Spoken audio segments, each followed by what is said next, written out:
మరికొన్ని గంటల్లో exit polls release కానున్నాయి. దేశమంతా ఇప్పుడు వీటి కోసమే ఎదురు చూస్తోంది.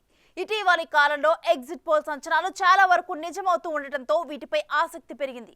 జూన్ 1 సాయంత్రం 6:30 తర్వాత రిలీజ్ చేసుకోవచ్చని ఈసీ రూల్స్ చెబుతున్నాయి. అయితే ఎగ్జిట్ పోల్స్ ఎలా నిర్వహిస్తారు? ఓటరి నాడి ఎలా తెలుసుకుంటారు? శాంపిల్ ఏ సైజులో తీసుకుంటారు? ఎగ్జిట్ పోల్స్ ఫెయిల్ అయిన సందర్భాలేంటి, సక్సెస్ అయిన సందర్భాలేంటి? ఇవాల్టి ఎపిసోడ్లో ఈ డీటెయిల్స్ చూద్దాం.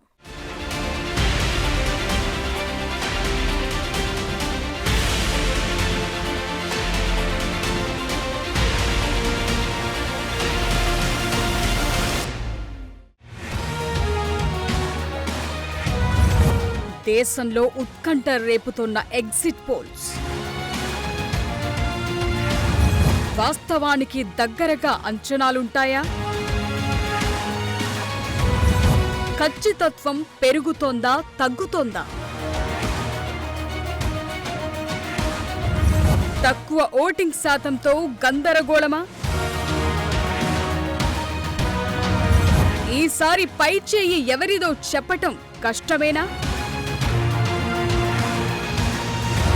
ప్రీపోల్ ఎగ్జిట్ పోల్ మధ్య మారిందేంటి?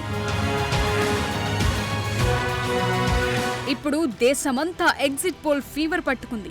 జూన్ 1 సాయంత్రం 6:30 తరువాత అంచనాలన్నీ తెరపై ప్రత్యక్షం కాబోతున్నాయి. 18వ లోక్సభ ఎన్నికల్లో గెలిచేదెవరు, ఓడేదెవరు అన్న విషయంలో క్లారిటీ వచ్చేస్తుందని చాలా మంది అనుకుంటున్నారు. అసలు ఎగ్జిట్ పోల్స్ ఏంటి, ఎలా చేస్తారు, ఎందరి అభిప్రాయాలు తీసుకుంటారు, ఖచ్చితత్వం రావాలంటే ఏం చేస్తారు, సర్వే సంస్థల్లో దేనికి క్రెడిబిలిటీ ఉంది, అంచనాలకు దగ్గరగా రిలీజ్ చేసే సంస్థలు ఏమున్నాయి? ఇప్పుడు వీటి చుట్టూ డిస్కషన్లు, డిబేట్లు నడుస్తున్నాయి. నిజానికి ఏ పార్టీకి ఆ పార్టీ సొంతంగా ఎలక్షన్ సర్వేలు చేసుకోవటం కామన్ గా మారింది. ఎవరెండి సర్వేలు చేసుకున్నా తటస్థ సర్వే సంస్థల ఫలితం ఎలా ఉందన్న విషయంపైనే అందరి ఫోకస్ ఉంటుంది. నిజానికి ఇటీవలి కాలంలో ఎగ్జిట్ పోల్స్ ఫలితాలు అంచనాలకు దగ్గరగా వస్తున్నాయి. టెక్నికల్ గా పకడ్బందీగా సర్వే చేస్తున్న సంస్థల ఫలితాలు మాత్రం అక్యురసీతో ఉంటున్నాయి. సో అలాంటి సర్వేలతో ఎగ్జిట్ పోల్స్ ఖచ్చితత్వంపై కాస్త క్లారిటీ పెరిగింది. ఇంకొన్ని సంస్థల సర్వేలు మాత్రం అంచనాలు తప్పుతున్నాయి. పూర్తి విరుద్ధమైన ఫలితాలు కూడా వచ్చిన సందర్భాలున్నాయి. సో ఇప్పుడు క్వశ్చన్ ఏంటంటే, ఏ సర్వే సంస్థను నమ్మాలి, ఎవరిని నమ్మొద్దు అన్న డౌట్లు పెరుగుతున్నాయి. ఎగ్జిట్ పోల్స్ సర్వేల విషయంలో ఇన్నేళ్లుగా చాలా మారింది. సర్వే జరుగుతున్న తీరు మారింది. శాంపుల్ సైజ్ వేలలో నుంచి లక్షలకు చేరింది. ఎంత ఎక్కువ శాంపుల్ సైజ్ తో చేస్తే అంత ఎక్కువ అక్యురసీ ఉంటుందన్న చర్చ కూడా నడుస్తోంది. అయితే ఇందులో నిజమెంత? ఓట్ల శాతం, సీట్ల చుట్టూ ఖచ్చితత్వంతో ఎగ్జిట్ పోల్స్ వస్తాయా అన్నదే కీలకం.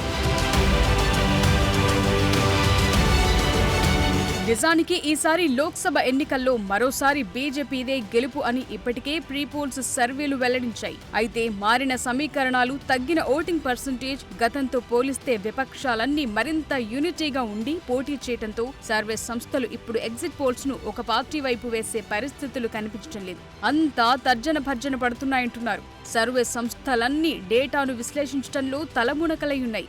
మరికొన్ని గంటల్లోనే సర్వే రిపోర్టులు ఇవ్వాల్సి ఉండడంతో లెక్కలను తేల్చే పనిలో ఉన్నారు. ఓటర్ పోలింగ్ కేంద్రంలోకి వెళ్లి ఓటు వేసి బయటకొచ్చాక వారిని రకరకాల రూపాల్లో సర్వే సంస్థలు ప్రశ్నలు అడిగి విషయం తెలుసుకుని ఆన్సర్ రికార్డ్ చేసుకుంటాయి. పోలింగ్ కేంద్రాల దగ్గర నేరుగా అడగటం, అలాగే ఫోన్లు చేసి విషయం కనుక్కోవటం, ఐవీఆర్ కాల్స్ చేయటం, వాట్సాప్ సహా ఇతర సోషల్ మీడియా మాధ్యమాలతో విషయం కనుక్కుంటారు. అయితే అడిగే ప్రశ్నలు, ఓటర్లు చెప్పే జవాబులు ఈ ఎగ్జిట్ పోల్స్ ను క్లియర్ గా అంచనా వేయటంలో ఉపయోగపడతాయి. అదే సమయంలో సరైన ప్రశ్నలు అడగకపోయినా, అలాగే ఓటరు కూడా సరైన జవాబు చెప్పకపోయినా అంచనాల్లో తేడా వస్తుంటుంది.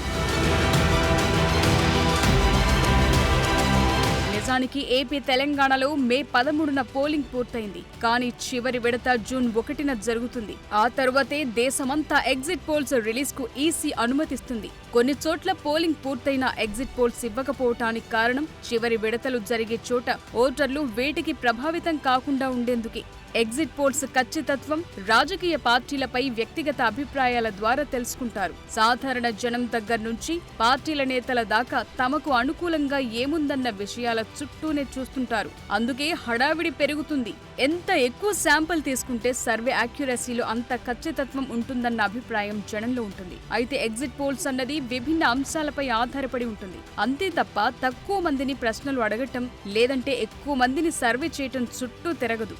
ఇందుకు ఉదాహరణలు కూడా ఉన్నాయి. గతంలో శాంపిల్ సైజ్ చాలా తక్కువగా ఉండేది. ఉన్న దాంట్లోనే అనలైజ్ చేసి జాతీయ స్థాయిలో మూడ్ ఎటువైపు ఉందన్న లెక్కలు వేసేవారు. కానీ రాను రాను ఈ సర్వే రంగంలో కాంపిటీషన్ పెరిగింది. పొలిటికల్ పార్టీల ఇంట్రెస్టులు కూడా పెరిగాయి. అభ్యర్థుల పనితనం, నియోజకవర్గంలో అభ్యర్థి గురించి, పార్టీ గురించి, పథకాల గురించి, తమ ప్రత్యర్థి గురించి ఏమనుకుంటున్నారన్న విషయాలను ముందుగా తెలుసుకునేందుకు అన్ని పార్టీలు సర్వే సంస్థలను ఆశ్రయిస్తున్నాయి. అదే సమయంలో సొంత సర్వేలు కూడా చేయించుకుని స్ట్రాటజీలను రూపొందించుకుంటున్నాయి.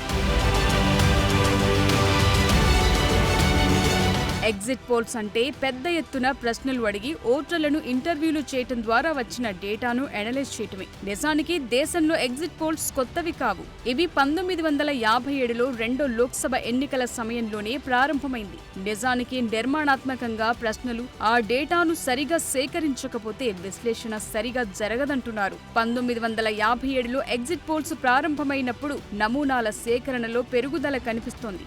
20,000 నుంచి 30,000 మందిని సర్వే చేయటం అతిపెద్ద శాంపిల్ సైజ్ అన్న రోజులు పోయాయి. ఇప్పుడు దేశంలో 10 లక్షల శాంపిల్స్ తో ఎగ్జిట్ పోల్స్ నిర్వహించే సర్వే ఏజెన్సీలున్నాయి. కొన్ని లక్షల నమూనాల ఎగ్జిట్ పోల్స్ ఇవాల్టి రోజుల్లో కామన్ అయ్యాయి. Lokniti centre for the study of developing societies CSDS 1996 Lok Sabha ఎన్నికల సమయంలో 17,604 నమూనా పరిమాణాన్ని విశ్లేషించి ఎగ్జిట్ పోల్ ఇచ్చింది. ఇందులో సీట్లు, ఓట్ల శాతం ఇలా రెండింటి గురించి చాలా ఖచ్చితమైన జాతీయ అంచనాను రూపొందించారు. అయితే అది చిన్న శాంపిల్ సైజే అయినా దేశవ్యాప్త ఖచ్చితత్వాన్ని తీసుకొచ్చింది. ఇక్కడ శాంపిల్ సైజ్ పెద్దదా చిన్నదా అన్నది మ్యాటర్ కాదని, చేసిన సర్వేను ఎంత పకడ్బందీగా చేశారు, వివిధ రకాల ఓటర్ ప్రొఫైల్ ను ఎలా డీల్ చేశారన్న దాని చుట్టూనే సర్వే అంచనాల సక్సెస్ ఆధారపడి ఉంటుందంటున్నారు నిపుణులు.